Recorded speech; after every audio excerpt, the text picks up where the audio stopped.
Let's mic बयानबाजी। Let's mic बयानबाजी में आपका स्वागत है। मैं हूं दिनेश शर्मा। पूर्व army chief general Manoj Mukund Naravane की किताब को लेकर विवाद बढ़ता ही जा रहा है। संसद में कहा गया था कि अप्रकाशित किताब का हवाला नहीं दिया जा सकता, तो अब राहुल गांधी ने छपी हुई किताब भी दिखा दी। उन्होंने कहा कि मौका मिला तो ये किताब प्रधानमंत्री मोदी को भी पढ़ने के लिए देंगे। हालांकि मोदी सदन में आए ही नहीं। आर्मी स्टाफ जनरल नारावाने ने राजनाथ सिंह जी को फोन किया और कहा कि देखिए कैलाश रिज पर चाइनीज टैंक्स आ गए हैं, हमारी टेरिटरी है, कैलाश रिज पर चाइनीज टैंक्स आ गए हैं, हमें क्या करना है। पहले राजनाथ सिंह जी ने उनको रिप्लाई नहीं दिया। उन्होंने जयशंकर जी से पूछा, एनएसए से पूछा, राजनाथ सिंह जी से पूछा, कोई रिप्लाई नहीं आया। ऊपर कर लीजिए। फिर उन्होंने राजनाथ सिंह जी को फोन किया। राजनाथ सिंह जी ने कहा कि मैं टॉप से पूछता हूं। राइट, ऑर्डर था, स्टैंडिंग ऑर्डर था टॉप का कि अगर चाइनीज फोर्सेस अंदर आएंगी तो उनपे बिना हमारे पूछे फायर नहीं करना है। नरवणे जी और हमारी जो आर्मी थी, जो सेना थी, वो उन टैंक्स पर फायर करना चाहती थी क्योंकि वो टैंक्स हमारी टेरिटरी में आ गई थी। नरेंद्र मोदी जी ने मैसेज दिया कि देखिए, जो उचित समझो वो करो। मतलब नरेंद्र मोदी जी ने अपनी जिम्मेदारी पूरी नहीं की।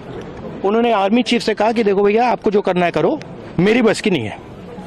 और आर्मी चीफ ने साफ, नरवणे जी ने साफ लिखा है इसमें, आई फेल्ट रियली अलोन, मैं बिल्कुल अकेला था, I was abandoned by the entire establishment. This is what they are scared of me. सदन में प्रधानमंत्री नरेंद्र मोदी की स्पीच टाल दिए जाने पर प्रियंका गांधी ने बीजेपी पर हमला बोला है। उन्होंने कहा कि पीएम मोदी डर गए और इसी वजह से सदन में नहीं आए। डर गए, आने से डर गए सदन में। और उनके रेल मंत्री और निशिकांत जी तो बुलेट ट्रेन की तरह भागे। लड़कियों को निशिकांत जी कई तरह का आरोप नहीं लगा रहे हैं। क्या लग रहा है पीएम आप आरोप लगा रही, पीएम डर गए, किस बात से डर गए? जो राहुल जी ने चैलेंज किया था, तो आप बताएंगे किस बात से डरे?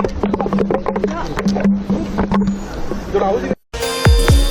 प्रियंका गांधी ने कहा कि जब सरकार सदन को डिस्टर्ब करना चाहती है तो बीजेपी सांसद निशिकांत दुबे को बोलने के लिए उठा देती है। प्रियंका ने कहा कि राहुल गांधी को एक मैगजीन को कोट करने नहीं दिया गया, जबकि निशिकांत दुबे सदन में 6 किताबें लेकर बैठे हैं, लेकिन उनका माइक बंद नहीं किया गया।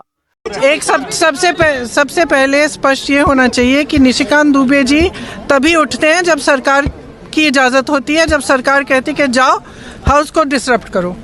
0 आवर बैलेट पे आता है, आप देखिए उनका हर रोज 0 आवर आ जाता है।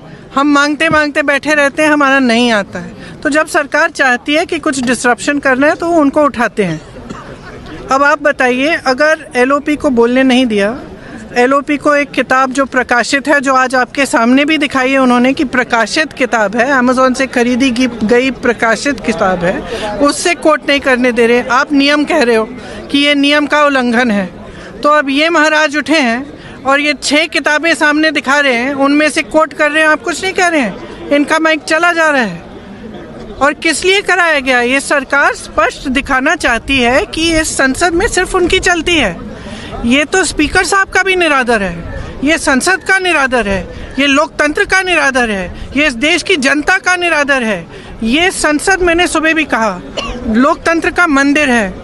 इसमें पूरे देश की आस्था जुड़ी है। इस संसद से एक एक हमारा जो नागरिक है उसकी आस्था जुड़ी हुई है। और आस्था किस चीज़ में है? लोकतंत्र में है, अपनी अभिव्यक्ति में, कि हर नागरिक की अभिव्यक्ति यहाँ पे होनी चाहिए। अब जो लीडर ऑफ ऑपोजिशन है वो खुद एक व्यक्ति नहीं है, वो एक प्रतिनिधि है पूरे विपक्ष का। मतलब कि जिसने वोट दिया इन सब सांसदों के लिए, उनके प्रतिनिधि मुंह बंद करना चाहते हो। वो एक किताब से कोट कर। पश्चिम बंगाल के एसआईआर मामले पर सुप्रीम कोर्ट में सीएम ममता बनर्जी खुद वकीलों के साथ कोर्ट पहुंची। ये सुप्रीम कोर्ट के इतिहास में पहली बार है जब किसी सीएम ने खुद दलीलें दी। ममता ने चुनाव आयोग पर आरोप लगाया कि 2 साल का काम जबरन 3 महीने में पूरा कराया जा रहा है। कोर्ट ने चुनाव आयोग और राज्य मुख्य चुनाव अधिकारी से 9 फरवरी तक जवाब मांगा है।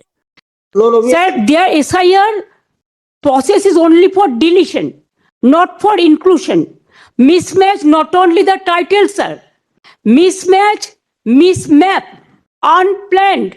Now suppose a daughter after marry, she go to the in-laws house. Now why she's change her title? Why she's using the husband's name, husband's title? That is also mismatch. Can't be. Yes, sir, they have done it, sir. That's why we are. Now, That's sir, why we. only just want to, sir. Number two, sir, there are some daughters who married and shifted the in-laws house. Their name also just unilaterally deleted. It is just because they shifted their houses. Sir, you will appreciate sometimes some people work some office, they go to they transferred other offices, they work somewhere. Sometimes the poor people, they purchase the flats, they shifted their addresses, but they are the genuine people are staying there.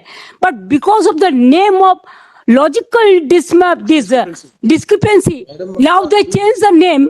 No, instead of logical discrepancy, when you gave order, sir, they violated, and they say it is the discrepancy mapping. Sir, can they even violate your order? Number two, sir, we are grateful. Bengal people are so happy that this court gave order that Aadhaar card will be one of the proof documents. But they said no, on with Aadhaar card. Sir, in other state, sir, the domicile certificate is allowed. Sir, the family registered card is allowed. Sir, the government housing card is allowed. The health card is allowed. Rajya Sabha में वाणिज्य मंत्री पीयूष गोयल ने कहा है कि Bharat America व्यापार समझौते से भारतीय निर्यातकों को बड़ा लाभ मिलेगा। राज्यसभा में वाणिज्य मंत्री ने कहा कि उर्वरक, कृषि और डेयरी जैसे संवेदनशील क्षेत्रों में भारत की चिंताओं का पूरा ध्यान रखा गया है और किसानों के हितों से कोई समझौता नहीं हुआ है। नियमित रूप से चर्चा करते रहे हैं। इसी को ध्यान में रखते हुए दोनों पक्षों के वार्ताकारों ने पिछले एक वर्ष में विभिन्न स्तरों पर गहन बातचीत की है। दोनों पक्षों के महत्वपूर्ण और विविध हितों को देखते हुए यह स्वाभाविक है कि दोनों पक्ष अपनी अपनी अर्थव्यवस्थाओं के महत्वपूर्ण और संवेदनशील क्षेत्रों की रक्षा करते हुए सर्वोत्तम संभव परिणाम सुनिश्चित करना चाहेंगे। इन वार्ताओं के दौरान भारतीय पक्ष अपने संवेदनशील क्षेत्रों, विशेषकर कृषि और दुग्ध क्षेत्रों के हितों की रक्षा सुनिश्चित करने में सफल रहा है। अमेरिकी पक्ष के भी कुछ ऐसे क्षेत्र थे जो उनके दृष्टिकोण से संवेदनशील थे। लगभग एक वर्ष तक चले कई दौर के विचार विमर्श के बाद दोनों वार्ताकार दल द्विपक्षीय व्यापार समझौते के कई क्षेत्रों को अंतिम रूप देने में सफल रहे। राजस्थान के पूर्व मुख्यमंत्री अशोक गहलोत ने बीकानेर में चल रहे खिचड़ी बचाओ आंदोलन को लेकर सरकार को जिम्मेदार बताया है। उन्होंने कहा कि विकास के नाम पर हजारों खिचड़ी के पेड़ों की निर्मम कटाई बेहद दुखद है। श्रीमती अमृता देवी बिश्नोई सहित सभी 363 शहीदों की विरासत को बचाने के लिए आज फिर संत और पर्यावरण प्रेमी अनशन पर हैं। पर्यावरण के मुद्दे पर सभी को गंभीर होने की आवश्यकता है। राज्य सरकार को अपनी हठधर्मिता छोड़कर तुरंत प्रदर्शनकारियों से संवाद करना चाहिए और ट्री प्रोटेक्शन एक्ट की मांग पर सकारात्मक निर्णय लेना चाहिए। गहलोत ने कहा कि हम पर्यावरण की कीमत पर ऐसा विकास स्वीकार नहीं कर सकते जो हमारी आने वाली पीढ़ियों का भविष्य अंधकार में कर दे। राजस्थान विधानसभा में पूर्व मंत्री शांति धारीवाल ने मुख्य सचेतक जोगेश्वर गर्ग के तंज पर गाली दे दी। गर्ग ने कहा था कि एक युवक को छोड़कर सबको रोजगार मिल गया।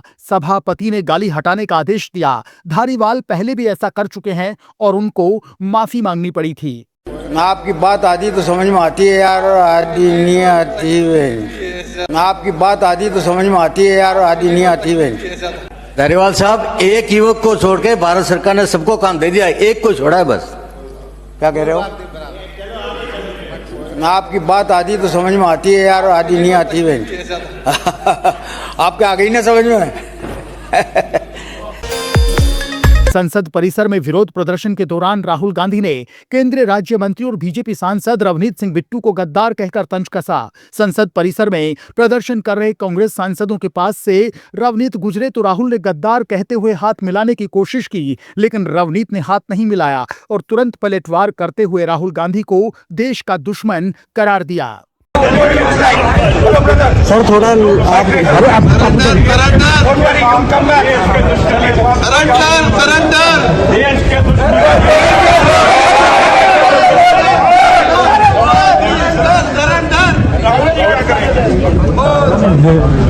Here in the traitor walking right by. Take a look at the face. That's what it looks like. Hello, brother. Sir थोड़ा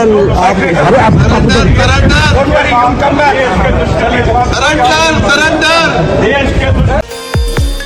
इसके बाद रवनीत सिंह बिट्टू ने मीडिया से बातचीत में राहुल गांधी पर आरोप लगाया कि वे सिखों को हमेशा निशाना बना रहे हैं। Everybody do this.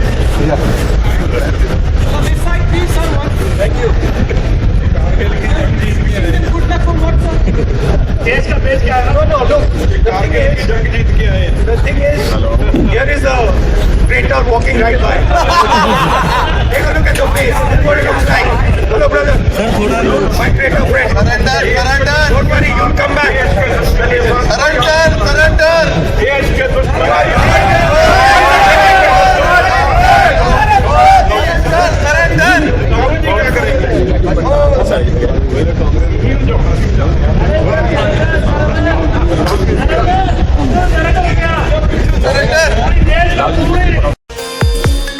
इस बीच दिल्ली सरकार के मंत्री मनजिंदर सिंह सिरसा ने राहुल गांधी के रवनीत सिंह बिट्टू को गद्दार कहने पर कड़ी आपत्ति जताई है। उन्होंने कहा कि कांग्रेस की ये मानसिकता हमेशा से सिखों के प्रति नफरत भरी रही है। ये सिखों को इस तरह के लेबल लगाते रहे हैं, कभी ये सिखों को आतंकी बताते रहे हैं, कभी सिखों को इन्होंने देश के साथ बांटने वाला बताया। मैं बताना चाहता हूं, भारत का सिख सरदार है और भारत के साथ गद्दारी करने वाला ये राहुल गांधी परिवार है। सिख सरदार और राहुल गांधी गद्दार, सही मायनों में ये है। जिन लोगों ने इस देश के सबसे मार्शल कौम के साथ गद्दारी की, उनके श्री पवित्र स्थानों के ऊपर तोप और टैंकों के साथ हमला किया, श्री दरबार साहब जैसी पवित्र स्थान पे हमला किया, जिन्होंने देश के साथ खड़े होने वाले सिख जो आज भी बॉर्डर पर मरने को तैयार रहते हैं, ऐसे सिखों के गले में टैर डालकर आग लगाने का काम किया, जो सिख आर्मी के अंदर लड़कर पाकिस्तान को हराने वाले सिख थे, उनको जिंदा जलाने का काम इस गांधी परिवार ने किया। देश में अगर कोई गद्दार है तो वो गांधी परिवार है। हमें बड़ा खेद है। मैं कम से कम आज इस बात को लेकर इतना पीड़ित हूं। हमें लगता था कि शायद 40 साल बाद कहीं ना कहीं इनकी मानसिकता में कोई बदलाव जरूर आएगा, लेकिन आज भी उसी मानसिकता पे ये जिंदा है। राजस्थान विधानसभा में राज्यपाल के अभिभाषण पर बहस के दौरान सदन में भारी हंगामा हुआ। बीजेपी विधायक गोपाल शर्मा ने कहा कि कांग्रेस राज में भ्रष्टाचार और पेपर लीक आम बात थी। 2 पूर्व मंत्रियों को पेपर लीक में जेल जाना चाहिए। मैं नाम नहीं लूंगा, लेकिन मैं राजस्थान विधानसभा की मर्यादा की साक्षी लेकर के कहता हूं कि डीजीपी जिन्होंने सबसे पहले पेपर लीक की फाइल देखी, उन्होंने कहा कि अगर ईमानदारी से कार्रवाई की जाए तो 2 मंत्री जो दोनों उस समय राज्य मंत्री थे, ये जेल में जानी चाहिए। कि अगर ये नेता जेल में नहीं होंगे तो राजस्थान के अंदर कभी भी सुख शांति का शासन नहीं आएगा। इनको स्वतः आत्मसमर्पण करना चाहिए, स्वतः आत्मसमर्पण करना चाहिए। आप सुन रहे थे let's mic more than radio. Follow कीजिए हमें हमारे सोशल मीडिया प्लेटफॉर्म्स पर। It's time for news, it's time for more than radio, presenting the first radio news app, Let's Mic. Let's Mic, a news-based app on your phone where you get to watch